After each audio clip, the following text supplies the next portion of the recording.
الرحمن الرحیم الحمدللہ رب العالمین والصلاة والسلام علی اشرف الانبیاء و سید المرسلین۔ معزز ناظرین، الحمدللہ آج کی اس نشست میں 27ویں پارے کے دوسرے ربع کی تلاوت کی گئی ہے، اور کل کی نشست میں جیسا کہ ہم نے بتایا تھا کہ سورۃ النجم کی تلاوت کا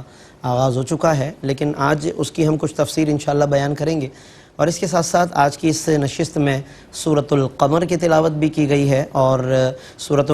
الرحمن کا کچھ حصہ تلاوت کیا گیا ہے۔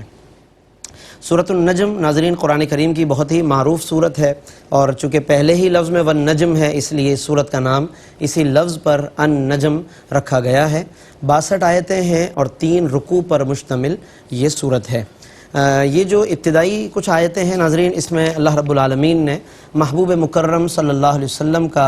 مقام و مرتبہ بیان فرمایا ہے، اور خاص اس تناظر میں بیان فرمایا کہ جب کہ کفار قریش بات بات پر آقا دو جہاں صلی اللہ علیہ وسلم سے اختلاف کرتے تھے، لڑائی کرنے پر آمادہ ہوتے تھے اور الزام تراشیاں کیا کرتے تھے، اللہ رب العالمین نے اس موقع پر ان آیات کو نازل فرما کر جہاں ایک طرف کفار قریش کو جواب دیا ہے اور انہیں ان الزامات سے باز رہنے کی تاکید فرمائی ہے، وہیں پر آپ صلی اللہ علیہ وسلم کے قلب مبارک کے لیے ایک عظیم تسلی کا اللہ رب العالمین نے سامان بھی فرمایا ہے۔ اس لیے انداز اور آغاز بہت ہی محبت بھرے انداز میں ہے، اور ان آیات میں مختلف زاویوں سے آپ صلی اللہ علیہ وسلم کی صفات کو بیان فرمایا گیا ہے۔ فرمایا کہ وَالنَّجْمِ اِذَا ہَوَا، قسم ہے اس تابندہ ستارے کی کہ جب وہ نیچے اترا یا جب وہ نیچے آیا۔ یہاں پر ناظرین النجم کا لفظ استعمال کیا گیا ہے، عام طور پر اس سے ستارہ مراد لیا جاتا ہے، اور اس کے علاوہ قرآن کریم کا کچھ وہ حصہ کہ جو نازل ہو چکا ہو اس کو بھی عربی میں نجم کہا جاتا ہے۔ چنانچہ بعض علماء نے النجم کی وجہ سے، یعنی اس کے ایک معنی کے اعتبار سے اس سے ستارے کا معنی مراد لیا ہے، بعض علماء نے اس سے آقا دو جہاں صلی اللہ علیہ وسلم کی ذات پاک کو مراد لیا، اور پھر آگے تک کی آیتوں کو سفر معراج کے ساتھ مربوط کیا ہے کہ اس میں اللہ نے آپ صلی اللہ علیہ وسلم کے سفر معراج کو بیان فرمایا ہے، اور خصوصاً وہ سفر کے جس کا وہ بیت المقدس کے بعد سے اللہ رب العالمین کے دیدار تک کا جتنا بھی سفر ہے اسی کو عام طور پر معراج کہا جاتا ہے، وہ اس صورت میں اللہ رب العالمین نے بیان فرمایا، اور بعض علماء نے اس سے قرآن کریم مراد لیا ہے۔ یہ مختلف اقوال ہیں۔ علماء مفسرین نے اس مقام پر حضرت امام جعفر صادق رحمۃ اللہ علیہ کا ایک بہت ہی عمدہ قول بیان کیا ہے۔ وہ فرماتے ہیں کہ النجم، یہ جو اللہ رب العالمین نے فرمایا چمکتے ستارے کی قسم، فرماتے ہیں کہ هو النبی صلی اللہ علیہ وسلم، کہ چمکتے ستارے کون ہیں؟ وہ حضرت محمد مصطفیٰ صلی اللہ علیہ وسلم کی ذات گرامی ہیں، اور آگے فرمایا اذا ہوا، جب کہ وہ نیچے اترے، تو حضرت امام جعفر صادق اس کی تشریح کرتے ہیں کہ وہ ہویہ نزولہ من السماء لیلۃ المعراج، فرمایا کہ اس سے مراد آپ صلی اللہ علیہ وسلم کا شب معراج واپس تشریف لانا ہے، یعنی اللہ رب العالمین نے نہ صرف حضور کے آنے کی اداؤں کو پسند کیا، بلکہ جب وہ محبوب جا رہا تھا فرمایا ان جانے کی اداؤں کی قسم۔ یہ اللہ رب العالمین نے بہت خوبصورتی کے ساتھ گویا کہ اس سفر کو بیان کیا ہے، اور پھر میں نے عرض کیا کہ یہ صفات بیان کر کے جہاں ایک طرف آپ صلی اللہ علیہ وسلم کی قلب مبارک کی تسلی ہے، وہاں کفار کو جواب بھی ہے، اس لیے فرمایا اگلی آیت میں ما ضل صاحبکم وما غوا، کہ تمہارے ساتھ یہ بیٹھنے والا، تمہارے گرد و پیش رہنے والا یہ شخص، اور یہ شخص کریم نہ تو کبھی راہ حق سے بھٹکا ہے، وما غوا، اور نہ کبھی بہکا ہے۔ یہ یہاں دیکھیے صاحبکم فرمایا، حضور کو ان کفار کا صاحب اور مصاحب قرار دیا، ساتھ اٹھنے بیٹھنے والا، یعنی یہ کوئی انوکھا رسول نہیں کہ اچانک کہیں سے اعلان کیا ہو، آ کر تمہارے علاقے میں رہائش پذیر ہو کر تمہیں ایک نئے دین کی طرف لے جانا چاہتا۔ یہ وہ ہے کہ جس کا اٹھنا بیٹھنا، کھانا پینا، آبائی پس منظر، گھر، خاندان، سب پہلے سے تمہیں پتا ہے، تو آج اچانک آ کر انکار کس بات کا ہے؟ کل تک تم ہی تو صادق و امین کہتے تھے نا، تم ہی تو کہتے تھے سچے ہیں، امانت دار ہیں، آج کیا ہوا کہ تم انکار کر رہے ہو؟ فرمایا ما ضل صاحب، یہ بہت پیارا انداز ہے، وما ينطق عن الهوى، یہ اپنی مرضی سے کچھ نہیں بولتے، یہ میرے نبی ہیں، میرے رسول ہیں، یہ اپنی مرضی سے نہیں بولتے، ان هو الا وحی یوحى، یہ جو کچھ بولتے ہیں وہ وحی الہی ہوتی ہے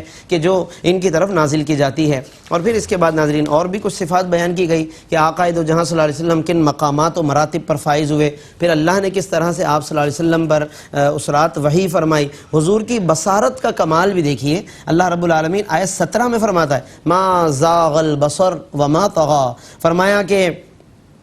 محبوب صلی اللہ علیہ وسلم کی نگاہیں نہ تو درماندہ ہوئی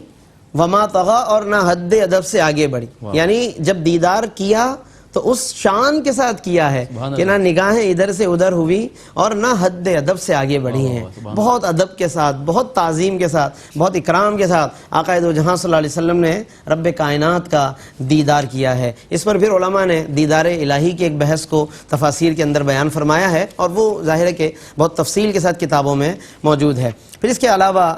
کفار کا رد کرنے کے لیے ان کے خاص سوچ کو بیان کیا کہ وہ ویسے تو بیٹیوں کو پسند نہیں کرتے تھے، لیکن جب انہوں نے اللہ کی طرف اولاد کی نسبت کی، حالانکہ اللہ تعالیٰ اولاد سے پاک ہے، اللہ اولاد سے پاک ہے، لیکن ان کفار نے جب اولاد کی نسبت کی اللہ کی طرف تو اللہ کی طرف بیٹیوں کی نسبت کر دی. تو اس کا رد کیا کہ یہ کیسی عجیب بات ہے، کیسی تقسیم ہے تمہاری یہ کہ تمہاری اپنے لیے اولاد کی بات آئے تو بیٹیوں کو ناپسند کرتے ہو، اور اللہ جو کہ پاک ہے اگر تمہیں اس کی طرف جب نسبت دینا ہی تھی،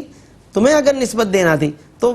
اگرچہ اللہ رب العالمین پاک ہے تو بیٹوں کا انتخاب بھی تم کر سکتے تھے، لیکن تم نے بیٹیوں کی نسبت کی اللہ کی طرف. لیکن اللہ رب العالمین ان تمام چیزوں سے پاک ہے اور اس سے ان کی اس سوچ کو اللہ رب العالمین نے بیان فرمایا. پھر اس کے علاوہ یہاں پر کچھ نیک لوگوں کے اوصاف بھی اللہ رب العالمین نے بیان فرمایا. نیک لوگوں کی صفات کیا ہوتی؟ آج ہم نیک کہہ دیتے ہیں، کوئی دعویٰ بھی کر لیتے ہیں، تو نیک پھر قرآن ہمیں بتائے گا نا کہ نیک کیسا ہونا چاہیے. اللہ فرماتا ہے کہ الذین یجتنبون کبائر الاثم،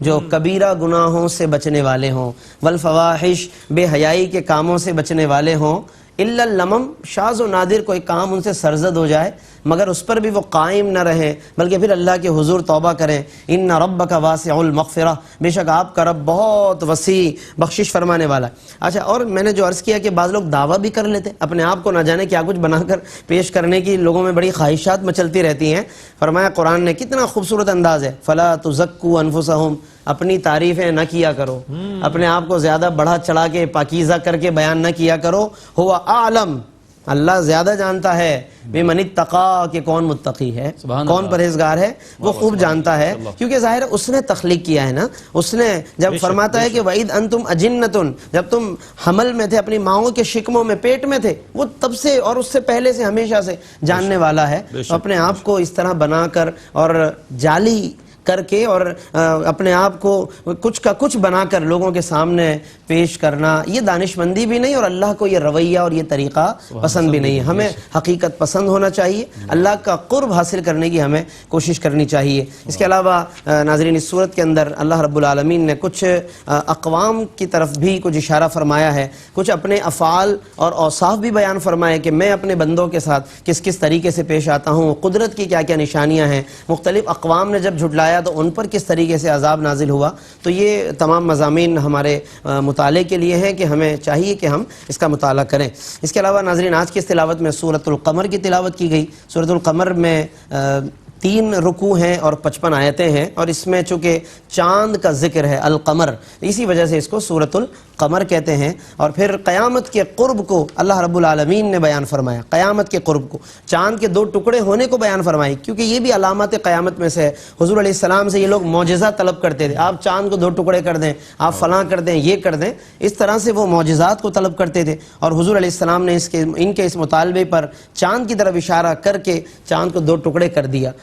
جبکہ حضور فرما چکے تھے کہ اگر میں ایسا کر دوں تو ایمان لے آؤ گے. انہوں نے کہا جی ہم ایمان لے آئیں گے. وہ سمجھ رہے تھے کہ حضور ایسا نہیں کر سکتے، لیکن سرکار نے ایسا کر کے دکھایا، اور نہ صرف ایسا کر کے دکھایا بلکہ مشرکین کا نام لے لے کر آپ صلی اللہ علیہ وسلم نے فرمایا اشہدو، اے فلاں بن فلاں گواہ ہو جاؤ، اے فلاں بن فلاں گواہ ہو جاؤ. آپ صلی اللہ علیہ وسلم نے سب کو گواہ بھی بنایا اس پر، لیکن اس کے باوجود بھی کہنے لگے کہ نہیں، یہ تو معاذ اللہ وہ شخص ہیں کہ ان کا جادو تو آسمانوں پہ بھی چل رہا ہے، چاند تک پہنچ چکا ہے. یہ کہہ کر انہوں نے حضور علیہ السلام کی دعوت کا انکار کر دیا اور آپ کو معاذ اللہ آپ کی جو پیغام تھا اس کو رد کیا. پھر اس کے بعد کفار کی مختلف حالتیں بیان کی ہیں. قوم نوح کا رویہ جو حضرت نوح کے ساتھ رہا اس کو بیان فرمایا، کس طرح انہوں نے بھی جھٹلایا ہے. قوم عاد کا کیا رویہ رہا، انہوں نے کس طریقے سے اپنے نبیوں کو جھٹلایا ہے. یہ تمام باتیں بار بار یہاں پر بیان. قوم لوط کا آگے ذکر آئے گا، قوم سمود کا ذکر ہے. اس صورت میں تفصیل کے ساتھ اللہ رب العالمین نے ان قوموں کے نہ صرف احوال بیان کیے بلکہ کس طرح ان پر عذاب آئے،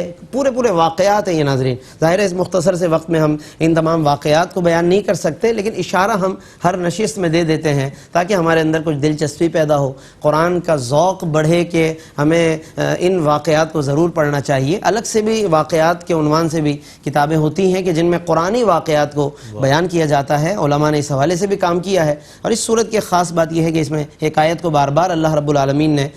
بیان فرمایا، وَلَقَدْ يَسَّرْنَا الْقُرْآنَ لِلذِّكْرِ فَهَلْ مِن مُدَّكِرٍ، فرمایا کہ ہم نے قرآن کو نصیحت کے لیے آسان کر دیا، ہے کوئی نصیحت حاصل کرنے والا؟ بار بار فرمایا ہے کوئی نصیحت حاصل کرنے والا؟ تو ناظرین کل کو قیامت کے دن یہ حجت نہیں چلے گی کہ ہمیں کسی نے قرآن نہیں بتایا، ہمیں کسی نے قرآن نہیں سکھایا، یہ باتیں کام نہیں آئیں گی۔ آج ہمیں ضرورت ہے کہ ہم اس پیغام کو سنیں اور اس کی طرف ہم توجہ دیں، یہ اللہ رب العالمین نے اس میں بار بار بیان فرمایا۔ پھر اس کے علاوہ یہ کہ ہماری تمام کام لکھے جا رہے ہیں، وَكُلُّ شَيْءٍ فَعَلُوهُ فِي الزُّبُرِ، جو بھی کام ہیں وہ سب کے سب صحیفوں میں موجود ہیں، وَكُلُّ صَغِيرٍ وَكَبِيرٍ مُسْتَطَرٍ، ہر چھوٹی بڑی چیز لکھی جا رہی ہے۔ تو بہت احتیاط کی ضرورت ہے۔ آج ہم دنیا والوں سے ڈرتے ہیں کہ کچھ چیزیں ہماری لوگوں کو پتہ نہ چل جائیں، اس کو فلاں کو پتہ نہ چل جائیں، لیکن اللہ کے ہاں سب چیزیں محفوظ ہیں۔ ان ملیک مقتدر، اللہ تبارک و تعالیٰ کے پاس ساری چیزیں محفوظ بھی ہیں اور وہاں اس کے ہاں اصل مقامات و مراتب ہیں۔ اور اس کے ساتھ ساتھ اختتام پر بس عرض کروں گا کہ سورۃ الرحمن کی تلاوت کی گئی ہے، لیکن چونکہ ناظرین یہ سلسلہ سورۃ الرحمن کی تلاوت کا بھی جاری ہے، کچھ حصہ ابھی پڑھا گیا ہے، کل کی نشست میں انشاءاللہ سورۃ الرحمن کی تلاوت بھی مکمل ہوگی، سورۃ الواقعہ کی تلاوت بھی انشاءاللہ مکمل ہوگی۔ تو انشاءاللہ کل کے درس میں سورۃ الرحمن اور سورۃ الواقعہ ان دو صورتوں پر انشاءاللہ گفتگو کرنے کی سعادت حاصل کریں گے۔ اللہ رب العالمین ہم سب کو ان تمام مضامین سے کے فیوز و برکات حاصل کرنے کی توفیق عطا فرمائے۔ آمین۔ وآخر دعوانا ان الحمد للہ رب العالمین۔